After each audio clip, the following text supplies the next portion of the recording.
안녕하세요. 사연 속으로의 진행자 성우 이조한입니다. 오늘 소개해드릴 사연은 소중하게 키운 자식으로부터 배신당한 부모의 이야기입니다. 모쪼록 즐겁게 들어주시고 사연자님에 대한 응원과 의견을 마음 편히 댓글로 달아주시면 감사하겠습니다. 오늘의 사연 시작하겠습니다. 안녕하세요. 저는 서울 강남 일대에서 건물 몇 채와 프랜차이즈 요식업체를 운영했던 사람들 입에 흔히 오르내리던 이 회장입니다.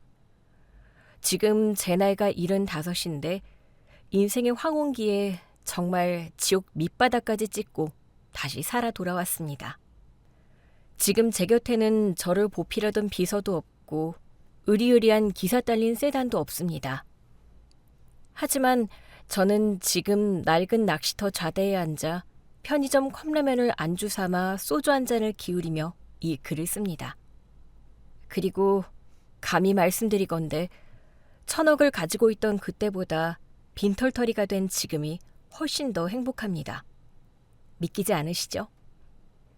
제가 왜 하루아침에 서울역 노숙자가 되어 빗물 섞인 밥을 주워 먹어야 했는지, 그리고 저를 버린 두 딸에게 어떻게 처절한 복수를 했는지, 그 기가 막힌 이야기를 지금부터 아주 상세하게 털어놓으려 합니다. 저는 평생을 전쟁터에서 살았습니다. 가난한 소장농의 아들로 태어나 무작정 상경해서 리어카 행상부터 시작해 안 해본 일이 없었습니다. 멸시와 천대를 받으며 뼈저리게 깨달은 진리가 하나 있었죠. 세상에 믿을 놈 하나 없다. 오직 돈만이 나를 지켜준다. 그 신념 하나로 앞만 보고 달렸습니다.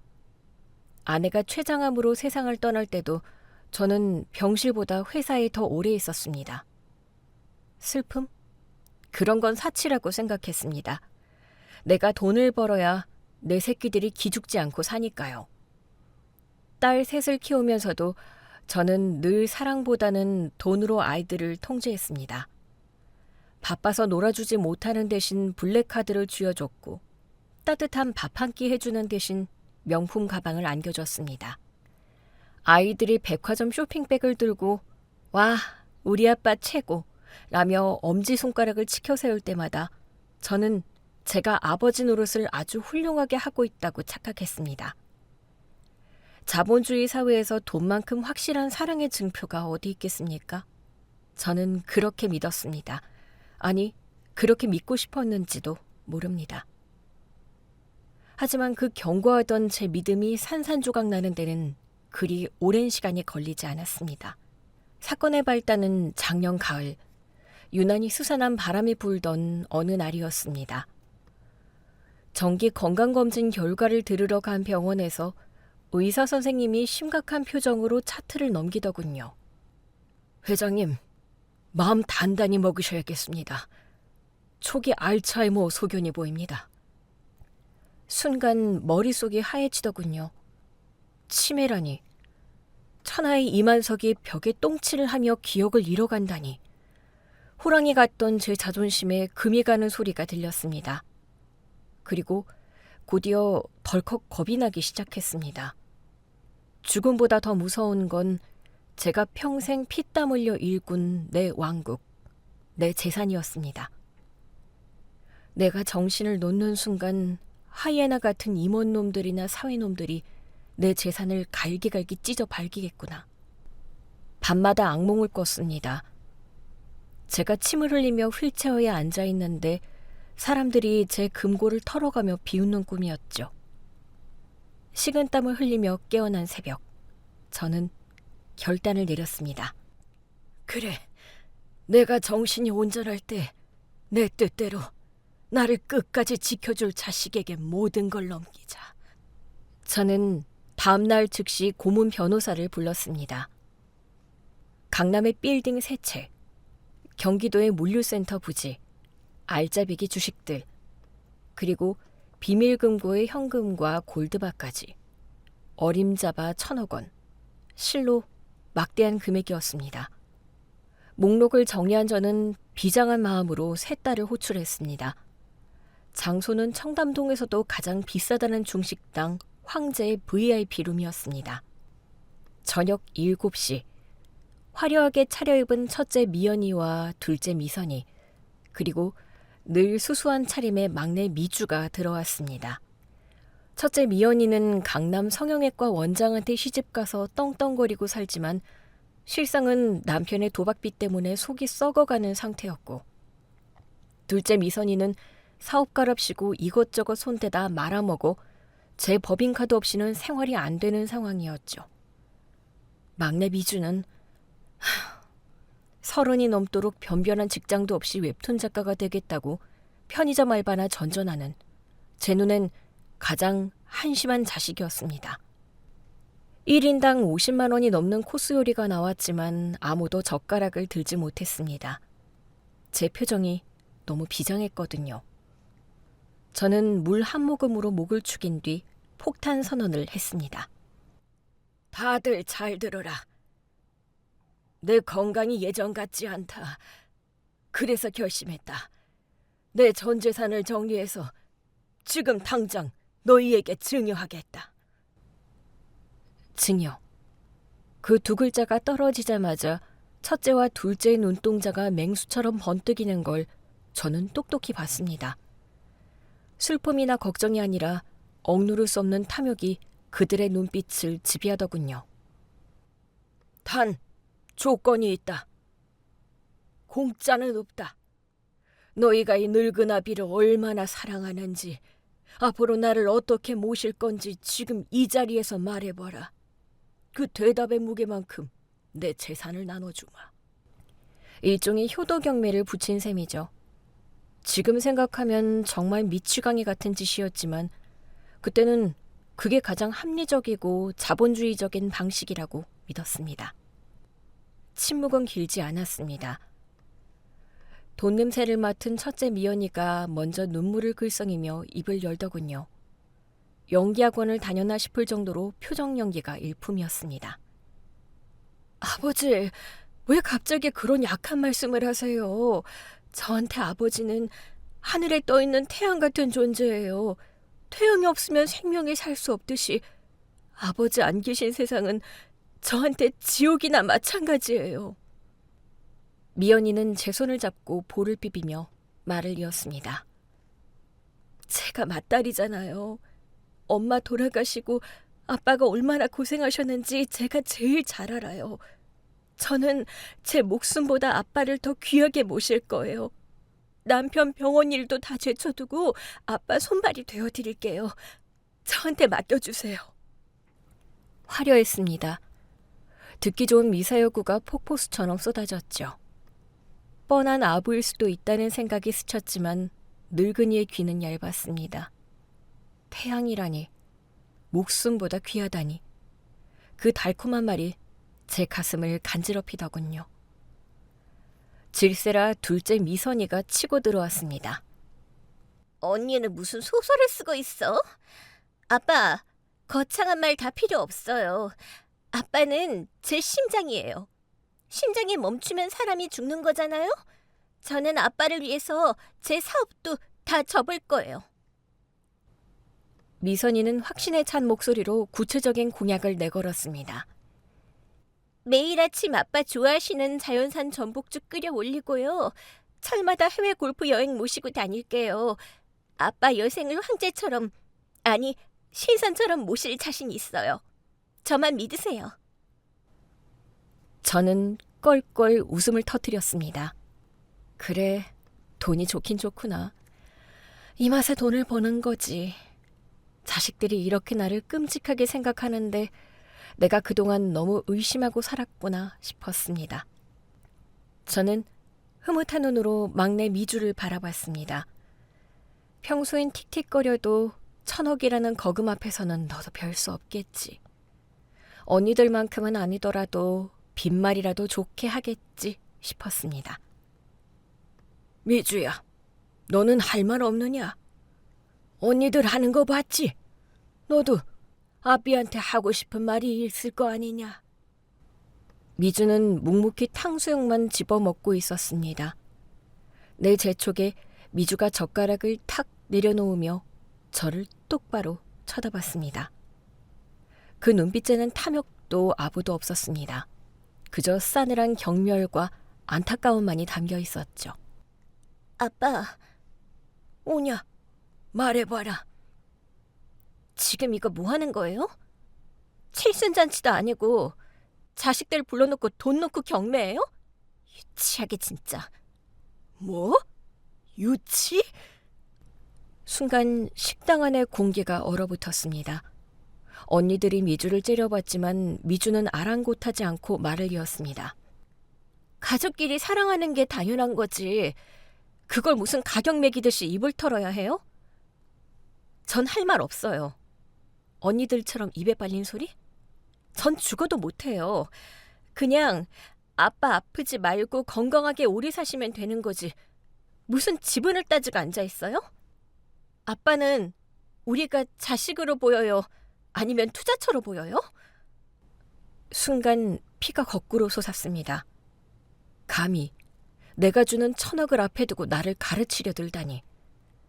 내 권위에 대한 정면 도전이었습니다. 이 괘씸한 것! 내가 널 어떻게 키웠는데? 네 언니들 반만이라도 닮아봐라. 아비가 주겠다는데 고맙다고 절을 해도 모자랄 판에. 아빠가 자꾸 돈으로 사람을 시험하니까 언니들도 저러는 거잖아요. 저런 가짜 연기가 좋아요? 전 아빠 돈 필요 없어요. 제 힘으로 살 거예요. 그래, 필요 없다 이거지? 좋다. 아주 잘 됐어. 당장 나가라. 너 같은 불효녀는 내 자식도 아니다. 내 재산 10원 한 장도 너한테는 안 줄 테니 그리 알아라. 다시는 내 눈앞에 띄지 마. 저는 식탁을 내리치며 고래고래 소리를 질렀습니다. 30년 넘게 나를 모신 박 기사가 회장님 고정하십시오. 막내 아가씨가 표현이 서툴러서 그럽니다. 진심은 그게 아닐 겁니다. 라며 말렸지만 이미 이성을 잃은 제 귀에는 들리지 않았습니다. 자네도 똑같아. 감히 회장이 결정하는데 돌을 달아? 박 기사 자네도 오늘부로 해고야. 내 편 안 들은 놈은 다 필요 없어. 당장 차키 내놓고 나가. 그렇게 저는 내 유일한 충신이었던 박 기사와 가장 정직했던 딸을 내쳤습니다. 미주는 울지 않았습니다. 그저 슬픈 눈으로 저를 한참 바라보더니 뒤도 돌아보지 않고 박 기사와 함께 식당을 나갔습니다. 그것이 막내와의 마지막일 줄 알았습니다. 그리고 저는 그 자리에서 흥분이 가라앉기도 전에 변호사에게 지시했습니다. 내 모든 부동산과 주식, 현금을 정리해서 첫째와 둘째에게 정확히 5대5로 증여한다는 서류를 작성하라고요. 딸들의 입꼬리가 귀에 걸리는 것을 보며 저는 제가 승리했다고 믿었습니다. 노후는 보장되었고 효도도 예약되었다고 생각했습니다. 하지만 그것은 내 인생을 송두리째 무너뜨릴 악마와의 계약서였습니다. 증여 절차는 일사천리로 진행됐습니다. 세금 문제가 좀 복잡했지만 내 재력을 총동원해 최대한 빨리 처리했죠. 등기권리증의 명의가 내 이름에서 이미연, 이미선으로 바뀌는 데는 채 한 달이 걸리지 않았습니다. 저는 살던 성북동 저택을 처분하고 판돈마저 딸들에게 용돈 쓰라고 나누어 준 뒤 첫째 딸 미연이의 집으로 들어갔습니다. 강남의 60평대의 최고급 아파트. 내 방은 볕이 잘 드는 남향의 큰 방으로 정해졌습니다. 처음 일주일은 정말 천국 같았습니다. 아빠, 식사하세요. 아빠, 필요한 거 없으세요? 사위와 딸은 제 눈치를 살피며 극진히 모셨습니다. 저는 역시 내 선택이 틀리지 않았어 하며 흐뭇해했죠. 하지만 그 유효기간은 딱 보름이었습니다. 등기 우편으로 모든 재산의 명의 이전이 완료되었다는 통지서가 도착한 바로 그날부터 집안의 공기가 달라졌습니다. 마치 다른 세상에 온 것처럼요. 어느 날 아침 식탁에 앉았는데 밥상이 이상했습니다. 평소 나오던 갈비찜이나 생선구이는 온데간데 없고 식어 빠진 밥 한 덩이와 짠지 몇 개, 그리고 멸치볶음이 전부였습니다. 제가 이가 안 좋아서 딱딱한 멸치는 못 먹는다는 걸 뻔히 알면서 말이죠. 미연아, 이게 뭐냐? 아비가 이가 안 좋아서 딱딱한 멸치는 못 먹는다고 했잖니. 국은 없냐? 식탁 맞은편에서 스마트폰만 들여다보던 미연이가 귀찮다는 듯 고개도 들지 않고 대꾸하더군요. 아유, 아버지, 요즘 물가가 얼마나 비싼 줄 아세요? 그리고 의사 선생님이 소식하라고 하셨잖아요. 건강 생각해서 그냥 드세요. 까다롭게 구시지 말고요. 국 끓일 시간 없어요. 순간 제 귀를 의심했습니다. 말투가 완전히 바뀌어 있었거든요. 상냥하던 딸은 어디 가고 짜증 섞인 목소리만 남았습니다. 제가 천억을 줬는데 고작 멸치볶음 타령을 들어야 하나 싶어 화가 치밀었습니다. 너 말이 좀 심하구나. 내가 너한테 해준 게 얼만데 고작 밥상 가지고 이러냐? 그러자 미연이가 스마트폰을 탁 내려놓으며 저를 노려보더군요. 또 그 소리. 지겨워 죽겠네 진짜. 아빠, 줬으면 곱게 줬지 생색은 평생 내시려고요? 저도 아버지 모시느라 힘들어요. 남편 눈치도 보이고. 밥값 하는 셈치고 조용히 좀 드세요. 미연이는 숟가락을 탁 내려놓고 방으로 들어가 버렸습니다. 덩그러니 남겨진 저는 멍하니 식어 빠진 밥을 바라보았습니다. 손이 부들부들 떨리더군요. 하지만 이건 시작에 불과했습니다. 그때부터 시작된 건 지독한 냄새의 타령이었습니다. 아버지, 방문 좀 닫고 계세요. 노인 냄새가 거실까지 다 퍼지잖아요. 방향제를 뿌려도 안 없어져요. 아버지, 오늘 제 친구들 놀러 오니까 제발 방에서 나오지 마세요. 쪽팔리게 진짜. 그녀는 저를 아버지가 아니라 오염물질 취급했습니다. 내 돈으로 산 명품 소파에 앉아 친구들과 하하호호 웃으면서 정작 돈을 준 아비는 방구석에 가둬두고 문을 닫아버렸습니다. 화장실이라도 가려고 나오면 빼브리즈를 제 눈앞에서 칙칙 뿌려댔습니다. 마치 벌레 쫓듯이요. 참다 못한 저는 둘째 미선이에게 전화를 걸었습니다. 미선이는 저보고 심장이라고 했으니까 다를 거라고 믿었습니다. 미선아, 내가 언니 집에서는 도저히 못 살겠다. 서러워서 밥이 안 넘어간다. 네 집으로 가마. 당장 데리러 와라. 수화기 너머로 잠시 침묵이 흐르더니 아주 당황하고 귀찮다는 기색의 역력한 목소리가 들려왔습니다. 아버지, 지금 당장은 좀 곤란한데요. 저희 시댁 식구들이 와 있어서 방이 없어요. 한 달만 더 언니네 계세요. 뭐라고? 내가 너한테 준 건물이 몇 채인데 그깟 방 한 칸이 없다는 게 말이 되냐? 핑계대지 말고 데리러 와. 아이 참, 아버지는 줬으면 끝이지 왜 자꾸 옛날 이야기를 하세요. 질척거리지 좀 마세요. 아, 그리고 아버지 법인카드요. 제가 어제 정지시켰어요. 뭐라고? 아버지가 이제 무슨 돈 쓸 일이 있다고 백화점을 가서 긁으세요? 택시비도 아까우니까 그냥 버스 타고 다니세요. 저도 사업하느라 자금 딸려 죽겠는데 아버지 카드값까지 낼 여력 없어요. 끊어요. 뚝. 전화가 끊겼습니다. 저는 허공에 대고 뻐끔거렸습니다. 손이 제 의지와 상관없이 덜덜 떨렸습니다. 이것들이 나를 아버지가 아니라 다 털어먹고 남은 빈 껍데기, 아니 쓰레기 취급을 하는구나. 내 돈, 내 건물, 내 회사 다 내주니 저는 아무것도 아닌 그저 힘없고 냄새나는 늙은이가 되어 있었습니다. 방구석에 앉아 거울을 보았습니다. 거기엔 천하를 호령하던 이만석 회장은 없었습니다. 눈치 보고 배고프고 초라한 노인네 하나가 멍하니 앉아있을 뿐이었죠. 하지만 진짜 지옥은 그날 밤 시작되었습니다. 악마들의 속삭임을 듣게 된 그날 밤 말입니다. 그날 밤은 유난히 비가 억수같이 쏟아지던 밤이었습니다. 천둥 번개가 강남의 마천루를 때리고 있었죠. 하지만 진짜 날벼락은 하늘이 아니라 제 방문 밖 거실에서 쳤습니다. 저녁으로 컵라면 하나를 겨우 얻어먹고 방에 처박혀 있는데 목이 너무 마른 겁니다. 정수기 물이라도 한 잔 마시려고 방문을 살짝 열었는데 안방 문이 열려 있더군요.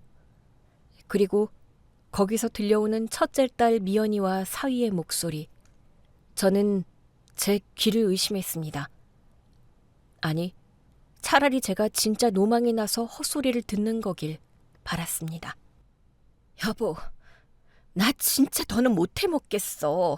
아까 봤어? 라면 국물 흘리고 닦지도 않는 거? 노인네 냄새 때문에 비위상에서 밥맛이 싹 다 떨어진다니까? 내 친구들이 집에 오면 뭘 하는 줄 알아? 너네 집에서 호라비 냄새 난대. 창피해서 얼굴을 들 수가 없어.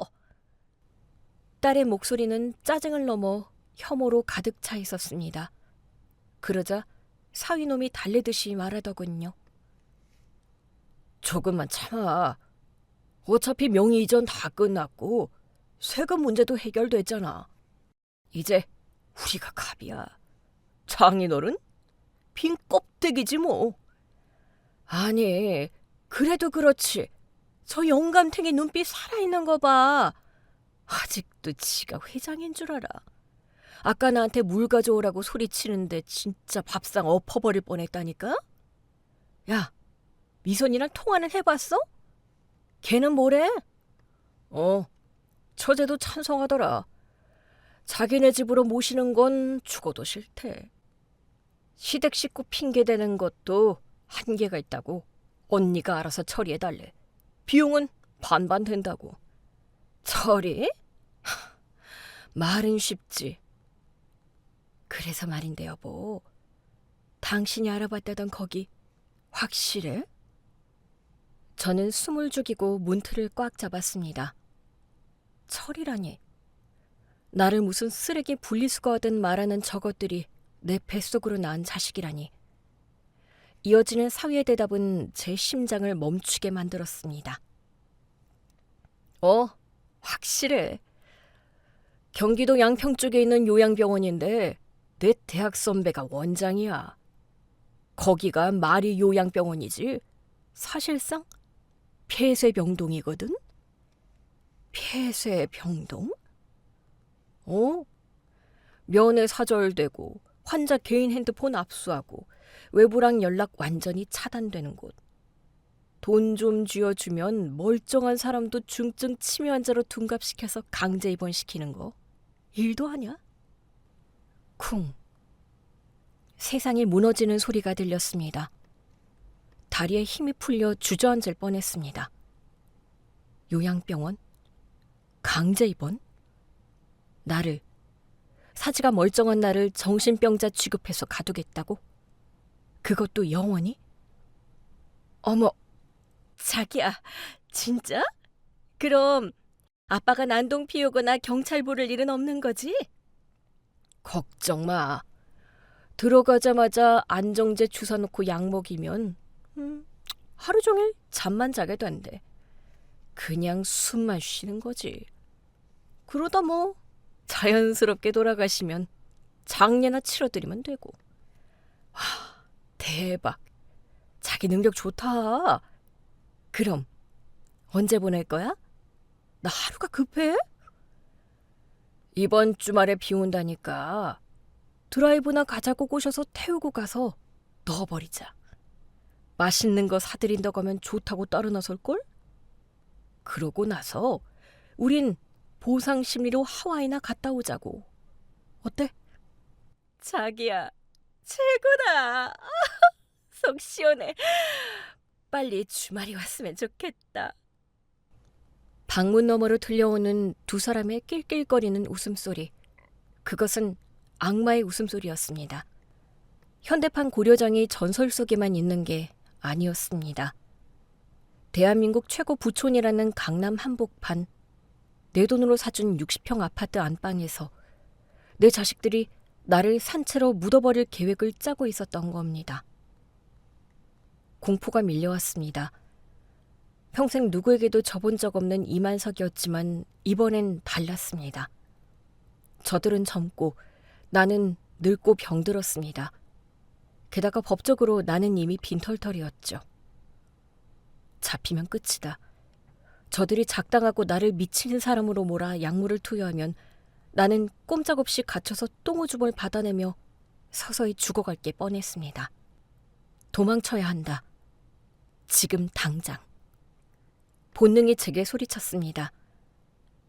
저는 방으로 돌아와 덜덜 떨리는 손으로 옷을 갈아입으려 했습니다. 하지만 옷장을 열어보니 텅 비어 있었습니다. 미연이가 아빠 옷은 냄새나서 다 버렸다며 내 고급 양복과 코트를 싹 다 내다 버렸기 때문이었죠. 남은 건 얇디 얇은 여름용 잠옷바람과 구석에 처박혀 있는 낡은 바람막이 하나뿐이었습니다. 지갑? 핸드폰? 이미 미연이가 아빠가 잃어버리면 큰일 난다며 뺏어간 지 오래였습니다. 제 수중에 있는 건 제가 혹시 몰라 책갈피 사이에 숨겨두었던 꼬깃꼬깃한 5만 원권 한 장, 그리고 치매 진단을 받고 기억을 잃을까봐 두려워 속옷 안주머니에 실로 꿰매두었던 초소형 녹음기 하나뿐이었습니다. 새벽 2시. 천둥 소리에 맞춰 저는 도둑고양이처럼 살금살금 현관으로 기어나갔습니다. 신발장에 제 구두가 없더군요. 사위놈이 신던 슬리퍼를 구겨 신었습니다. 내 집에서 내가 산 신발도 못 신고 도망쳐야 하는 내 신세가 기가 막혔지만 눈물도 나오지 않았습니다. 삑, 삑, 삑. 도어락 소리가 들릴까봐 손으로 스피커를 막고 문을 열었습니다. 차가운 복도 공기가 뺨을 때렸습니다. 엘리베이터를 타면 CCTV에 찍혀서 잡힐까봐 저는 비상구 계단으로 향했습니다. 20층, 19층, 10층. 관절이 끊어질 듯 아팠습니다. 숨이 턱끝까지 차올랐습니다. 하지만 멈출 수 없었습니다. 멈추면 지옥행 급행열차를 타야 했으니까요.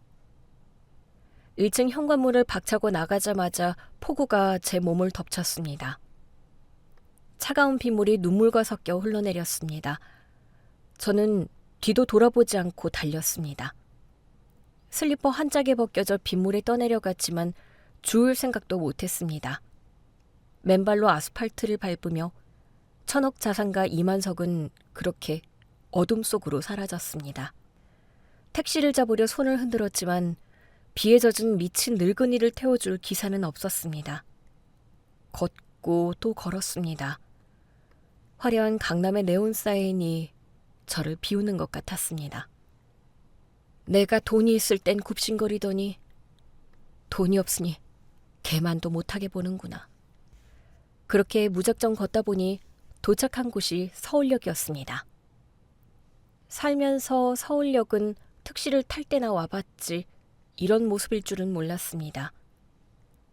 퀴퀴한 지린내, 눅눅한 곰팡이 냄새, 그리고 여기저기 널브러진 사람들. 저는 그 노숙자들 틈에 끼어 버려진 박스 한 장을 주워 덮고 쭈그리고 앉았습니다. 추웠습니다. 뼛속까지 시려웠습니다. 하지만 추위보다 더 견딜 수 없는 건 배고픔이었습니다. 배고프다. 밥 좀. 평생 느껴보지 못한 감각이었습니다. 배가 고파서 속이 쓰리고 식은땀이 났습니다. 새벽 4시쯤 되었을까? 편의점 불빛이 보이더군요. 염치불고하고 들어갔습니다. 유통기한 지난 폐기 도시락이라도 얻을 수 있을까 싶어서요. 하지만 아르바이트생은 저를 보자마자 인상을 찌푸리며 코를 막았습니다. 할아버지! 들어오시면 안 돼요. 냄새나요. 나가세요. 학생, 내가 배가 너무 고파서 그러는데 저기 버리는 김밥이라도 하나만. 진짜 경찰 부르기 전에 가시라니까요. 재수없게 진짜. 저는 쫓겨났습니다. 편의점 유리창 너머로 보이는 컵라면이 그렇게 위대해 보일 수가 없었습니다. 저는 바닥에 주저앉아 빗물 섞인 통곡을 쏟아냈습니다. 내가 평생 악착같이 모은 1,000억이, 내 그 대단했던 권력이 지금 나에게 컵라면 하나를 못 사주는구나. 내 인생을 실패했다. 철저하게 실패했다. 나는 왕이 아니라 그냥 돈껍데기를 쓴 괴물이었구나. 그때 제 머릿속을 스치는 생각들이 있었습니다. 나는 평생 가난한 사람들을 경멸했습니다. 그들이 게을러서 노력이 부족해서 가난한 거라고 비웃었죠. 직원이 밥값을 올려달라고 하면 배가 불렀다며 혀를 찼습니다. 하지만 지금 저는 그들보다 더 비참했습니다. 돈 1,000억을 주고 산 자식들의 효도는 신기루였고 내가 가진 위엄은 비에 젖은 휴지 조각보다 못했습니다. 그렇게 며칠을 서울역 지하도에서 보냈는지 모릅니다. 가져온 5만 원은 첫날 잃어버렸습니다. 잠든 사이에 누가 훔쳐갔더군요. 이제 정말 끝이구나. 그냥 여기서 굶어 죽자. 저 악마 같은 딸들에게 잡혀서 정신병동에 갇히느니 차라리 여기서 객사하는 게 낫겠다. 정신이 혼미해지던 찰나였습니다. 누군가 제 어깨를 거칠게 흔들더군요. 여보쇼, 아저씨! 여기서 자면 입 돌아가. 일어나 봐. 저는 귀찮아서 손을 휘저었습니다. 그런데 그 사람이 갑자기 제 얼굴을 들여다보니 숨을 헉 들이키는 소리가 들렸습니다. 회장님? 잘못 들었나 싶었습니다. 이 시궁창에서 나를 회장님이라고 부를 사람이 누가 있겠습니까? 아니, 이만석 회장님 아니십니까? 익숙한 목소리. 저는 힘겹게 눈을 떴습니다. 눈앞에 서 있는 건 제가 그 중식당에서 매몰차게 해고했던 제 30년지기 운전기사 박 기사였습니다.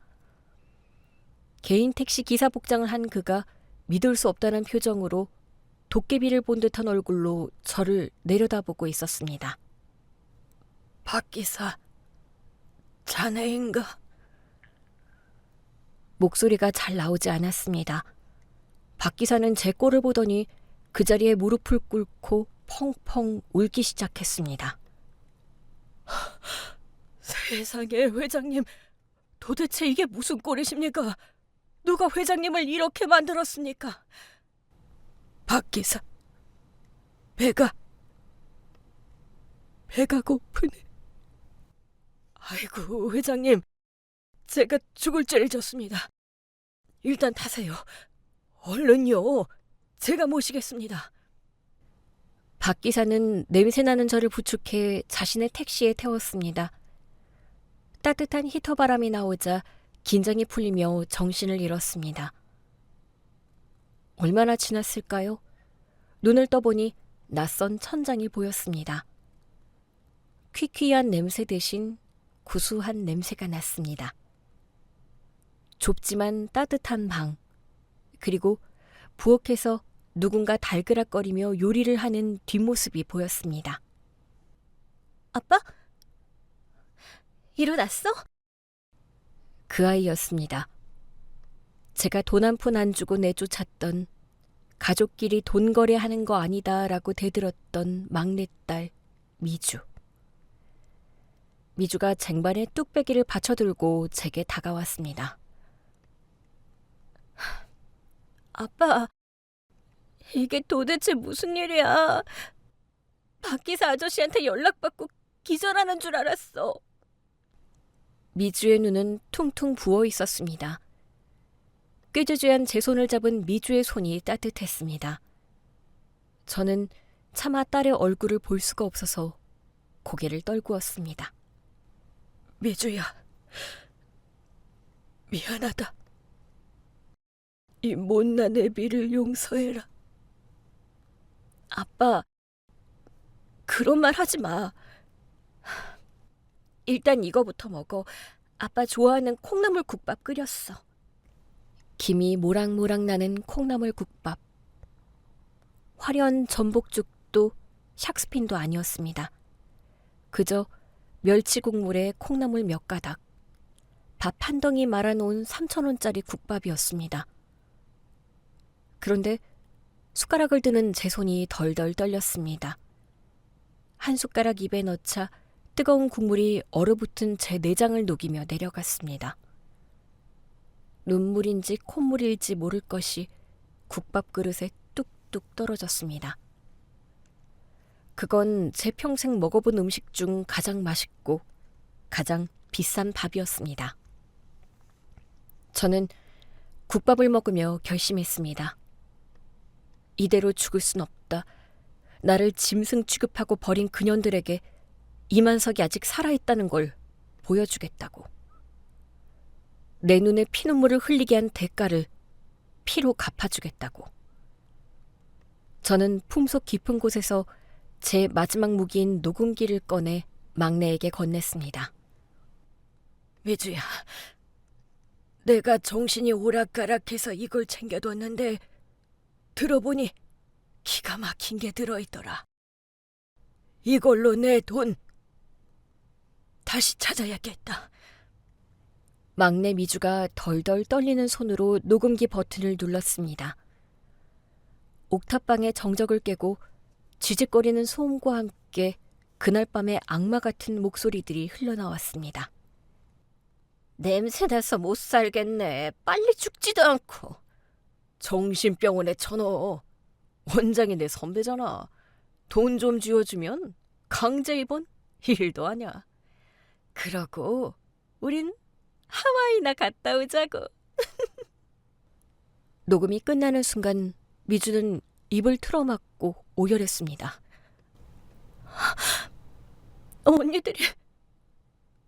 언니들이 어떻게 아빠한테, 사람이 어떻게 이래? 옆에서 듣던 박 기사도 주먹을 꽉 쥐고 부들부들 떨더군요. 회장님, 제가 당장 가서 그년놈들 다리 몽둥이를 분질러 놓겠습니까? 이게 자식입니까? 짐승이지. 저는 눈물을 닦는 미주의 어깨를 토닥이며 차갑게 식은 눈으로 말했습니다. 울지 마라. 눈물도 아깝다. 박 기사, 자네도 진정해. 폭력은 하수나 쓰는 거야. 내가 누군지 잊었나? 나 이만석이야. 내가 걔들을 어떻게 키웠는데. 돈으로 키운 자식들 돈으로 심판해야지. 제 머릿속은 그 어느 때보다 맑았습니다. 서울역 바닥을 구르며 깨달은 게 있었죠. 빼앗긴 왕관은 구걸에서 돌려받는 게 아니다. 힘으로 뺏어오는 거다. 다음날 아침 저는 박 기사가 빌려온 양복을 입었습니다. 헐렁하고 낡았지만 거울 속 제 눈빛만은 30대 시절 사업을 일굴 때 그 도끼로 번들거리고 있었습니다. 우리는 대한민국에서 승소율이 가장 높다는 대형 로펌을 찾아갔습니다. 처음엔 로펌 리셉션 직원이 저를 위아래로 훑어보더군요. 노숙자 티를 갓벗은 노인네가 왔으니 문전박대하고 싶었겠죠. 하지만 제가 명함을 꺼내지 않고 입을 열자 공기가 바뀌었습니다. 대표 변호사 나오라고 해. 1,000억짜리 소송 걸러왔으니까. 제 목소리엔 힘이 있었습니다. 곧 대표 변호사가 헐레벌떡 뛰어나오더군요. 그는 제 몰골을 보고 의아해했지만 제가 내민 증여계약서 사본과 녹취록을 확인하고는 표정이 싹 바뀌었습니다. 회장님, 이거 확실합니다. 부양 의무 불이행에 따른 증여 해제 그리고 존속 유기 미수, 승산 있습니다. 아니, 무조건 이깁니다. 그런데 수임료가 만만치 않을 텐데요. 저는 피식 웃으며 제안했습니다. 지금 내 수중에 돈이 한 푼도 없소. 하지만 재판에서 이겨서 재산을 되찾으면 그중 20%를 성공보수로 주겠소. 200억이야. 할 텐가?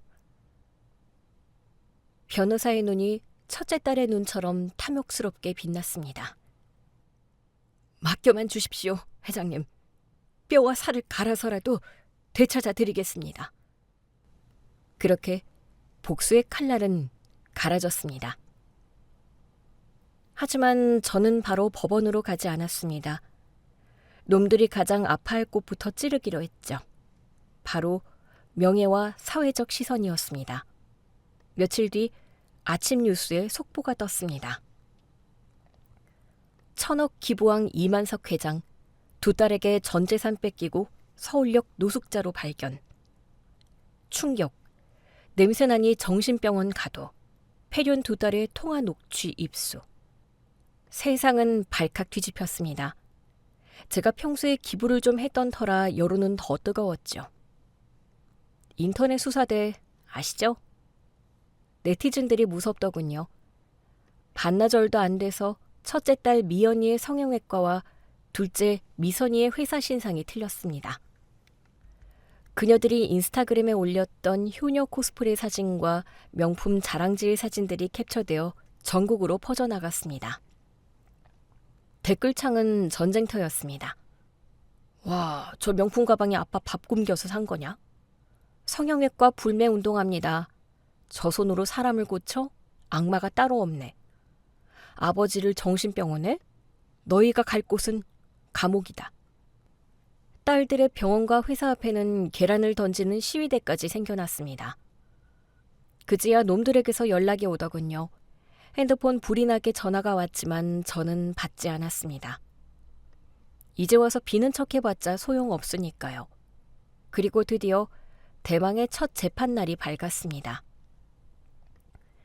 법정은 기자들과 방청객으로 발 디딜 틈이 없었습니다. 피고석에 앉은 첫째 미연이와 둘째 미선이, 불과 한 달 전만 해도 명품으로 휘감고 다니던 애들이 푹 눌러쓴 모자에 마스크로 얼굴을 가리고 고개를 숙이고 있더군요. 그 옆에는 사위놈들도 죽상을 하고 앉아 있었습니다. 저를 보자마자 첫째가 마스크를 내리고 소리치더군요. 아빠, 도대체 어디 계셨던 거예요? 우리가 얼마나 찾았는데 왜 연락도 안 받고 이러세요? 오해예요.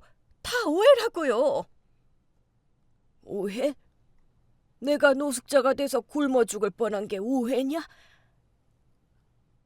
아빠, 언론 플레이 너무하신 거 아니에요? 우리 신상 다 털려서 애들 학교도 못 가요. 아빠 치매시잖아요. 기억 왜곡되신 거라고요. 판사님, 저희 아빠 중증 치매세요. 헛것 보시는 거라고요. 이것들이 끝까지.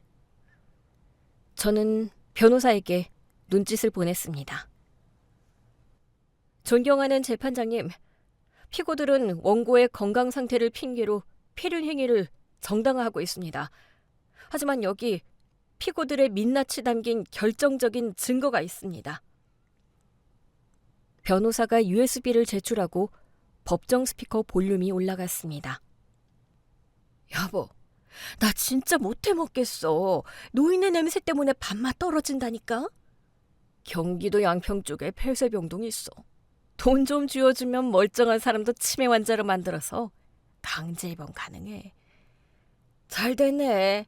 주말에 넣어버리고 우린 하와이 나가자.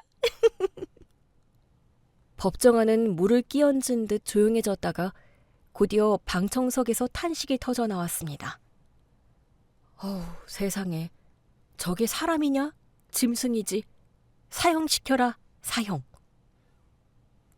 녹음기에서 놈들의 낄낄거리는 웃음소리가 나올 때 첫째 딸의 얼굴이 하얗게 질리는 걸 저는 똑똑히 봤습니다. 둘째 딸은 입을 벌린 채 사시나무 떨듯 떨고 있었고요.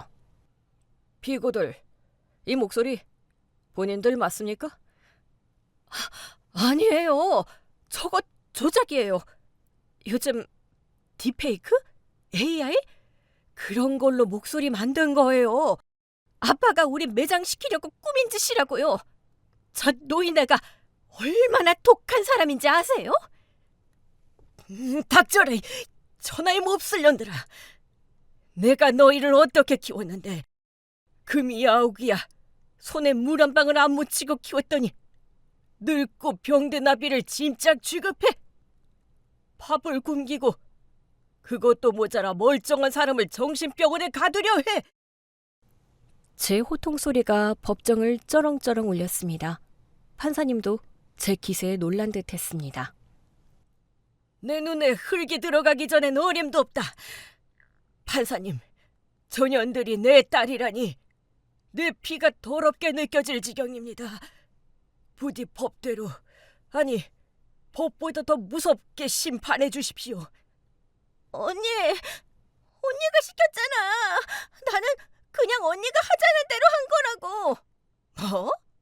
야, 네가 더 찬성했잖아. 아빠 법인카드 정지시킨 게 누군데. 나한테 뒤집어 씌우지 마.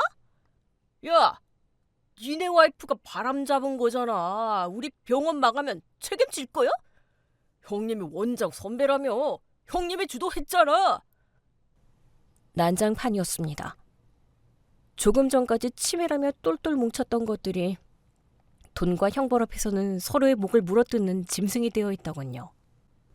서로 니 탓이라며 머리채를 잡고 뒹구는 꼬라지를 보니 10년 묵은 채증이 내려가는 동시에 가슴 한 구석이 뻥 뚫린 듯 시려왔습니다. 내가 괴물을 키웠구나. 돈으로 처바르면 다 잘 클 줄 알았는데 결국 돈 먹는 괴물들만 키워냈구나. 재판 결과는 뻔했습니다. 증여 취소 및 전 재산 반환. 재판부는 피고들의 행위가 부양 의무 불이행을 넘어선 범죄적 폐륜 행위라고 규정했습니다. 게다가 존속 유기 미수 혐의로 검찰 수사까지 받게 되었죠. 판결봉 소리가 땅, 땅, 땅 울려 퍼질 때 두 딸은 바닥에 주저앉아 통곡했습니다. 하지만 그건 반성의 눈물이 아니었습니다. 뺏기게 될 돈이 아까워서 흘리는 악어의 눈물이었죠. 법원을 나서는 길, 기자들이 몰려들었습니다. 회장님, 한 말씀 해주시죠. 딸들을 용서하실 겁니까? 저는 수많은 마이크 앞에서 딱 한마디 했습니다. 자식 농사는 흉작이지만 인생 농사는 아직 안 끝났습니다. 진짜 알곡은 따로 있었으니까요. 그리고 저는 제 휠체어를 밀고 있는 막내 미주의 손을 꼭 잡았습니다. 제 인생의 유일한 알곡, 돈이 아니라 마음으로 아비를 지켜준 내 딸 미주. 하지만 이야기는 여기서 끝나지 않습니다. 1,000억을 되찾은 제가 그 돈을 어떻게 했는지 아십니까? 그리고 빈털터리가 된 언니들이 막내 미주에게 찾아와 무슨 짓을 저질렀는지. 마지막 결말은 여러분의 상상을 뛰어넘을 겁니다. 재판에서 이기고 1,000억 원 상당의 재산을 모두 되찾은 날, 저는 가장 먼저 막내딸 미주를 불렀습니다. 서울의 야경이 내려다 보이는 제 집무실. 예전 같았으면 으스대며 앉아 있었겠지만 지금 저는 휠체어에 앉아 창밖을 바라보고 있었습니다. 미주야. 아빠. 이 돈 다 네가 가져라. 저는 미리 준비해둔 증여 서류를 미주 앞으로 밀었습니다. 언니들에게 주었던 그 재산, 아니 그보다 더 불어난 막대한 부였습니다. 그런데 미주의 반응이 제 예상과는 전혀 달랐습니다. 기뻐서 날뛸 줄 알았는데 미주는 서류를 보더니 인상을 팍 찌푸리더군요.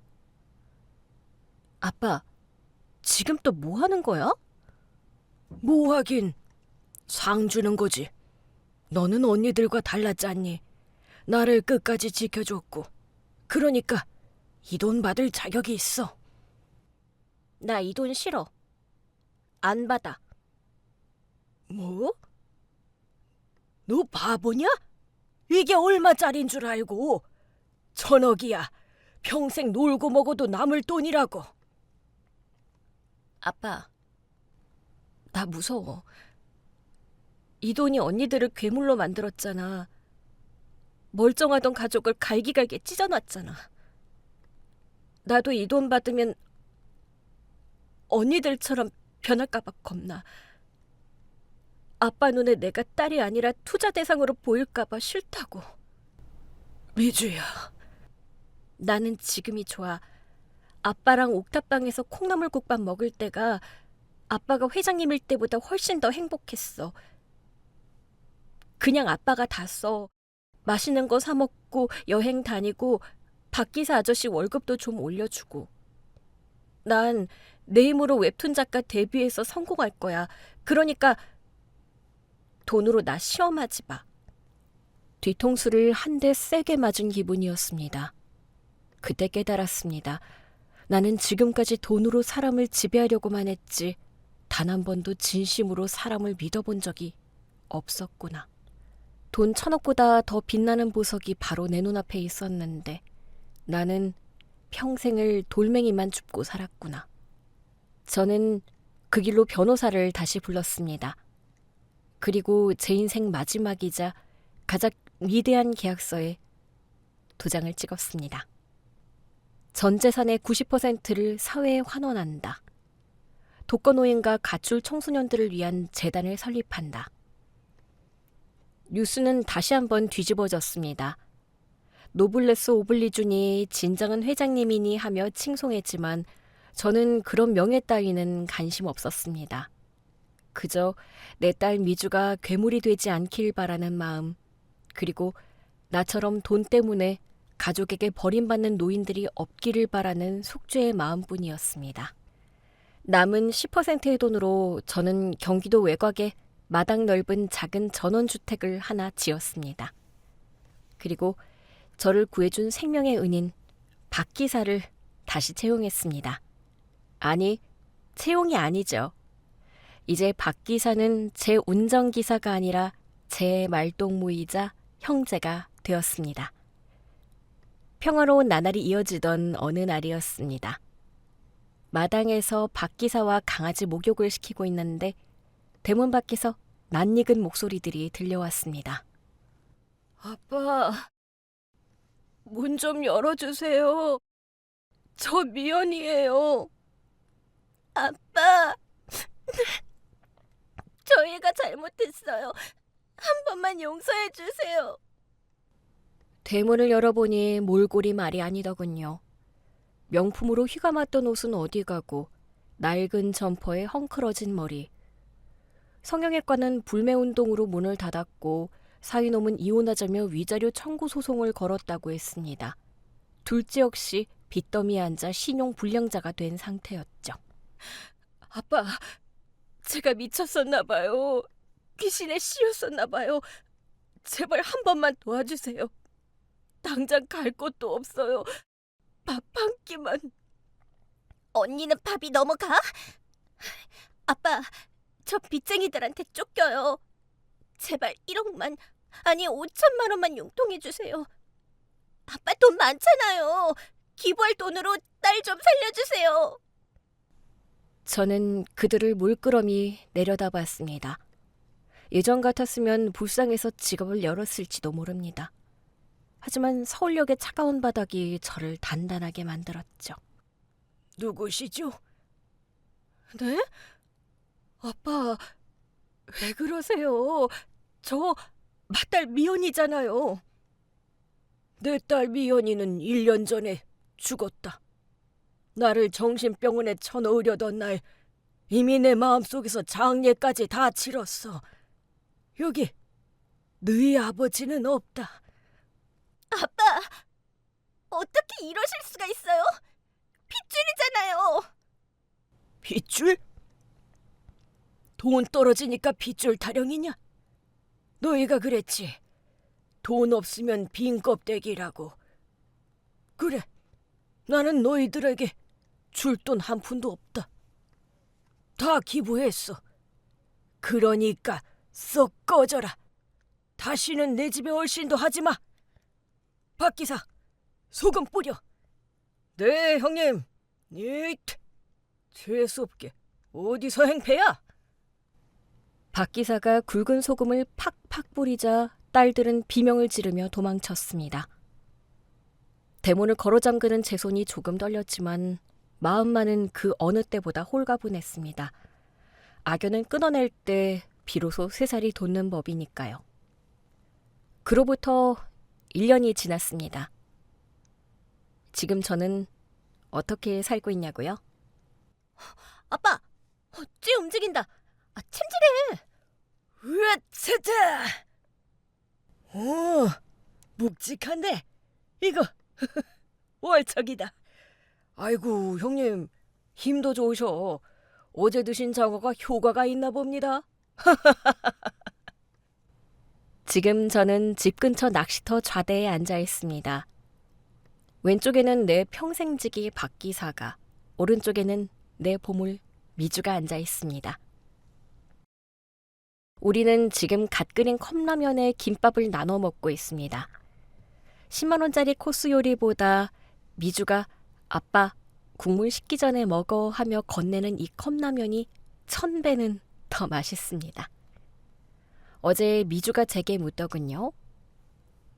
아빠, 1000억 기부한 거 진짜 안 아까워? 나중에 후회 안 하겠어? 저는 웃으며 대답했습니다. 하나도 안 아깝다. 나는 1000억을 주고 더 비싼 걸 샀거든. 그게 뭔데? 너랑 이렇게 마주보고 웃을 수 있는 시간. 박 기사와의 의리. 그리고 이제야 비로소 사람답게 사는 법. 이건 돈으로 살 수 없는 거잖아. 여러분, 저는 인생의 끝자락에서야 알았습니다. 지갑이 두둑하다고 부자가 아니라는 것을요. 진짜 부자는 내가 빈털터리가 되었을 때 내 곁에 남아주는 사람이 단 한 명이라도 있는 사람이라는 것을요. 혹시 지금 이 방송을 듣고 계신 분들 중에서도 자식에게 돈으로 사랑을 사려 하거나 부모님의 재산만 바라보고 계신 분이 있다면 부디 멈추십시오. 돈은 있다가도 없는 것이지만 가족의 도리는 한번 무너지면 다시는 주워 담을 수 없습니다. 효도는 통장 잔고에서 나오는 게 아니라 따뜻한 눈빛과 말 한마디에서 나온다는 걸 저 이만석이 인생을 걸고 증명합니다. 지금까지 제 긴 이야기 들어주셔서 감사합니다. 오늘 저녁엔 부모님께 자녀들에게 따뜻한 안부전화 한 통 어떠신가요? 그게 1000억보다 더 값진 선물일 겁니다. 고맙습니다. 오늘 준비한 사연은 여기까지입니다. 재미있게 들으셨다면 구독과 좋아요, 알림 설정까지 눌러주세요. 지금 어디서 듣고 계세요? 여기는 서울이고요. 다음 사연으로 다시 찾아뵙겠습니다. 청취자 여러분, 오늘도 행복하세요.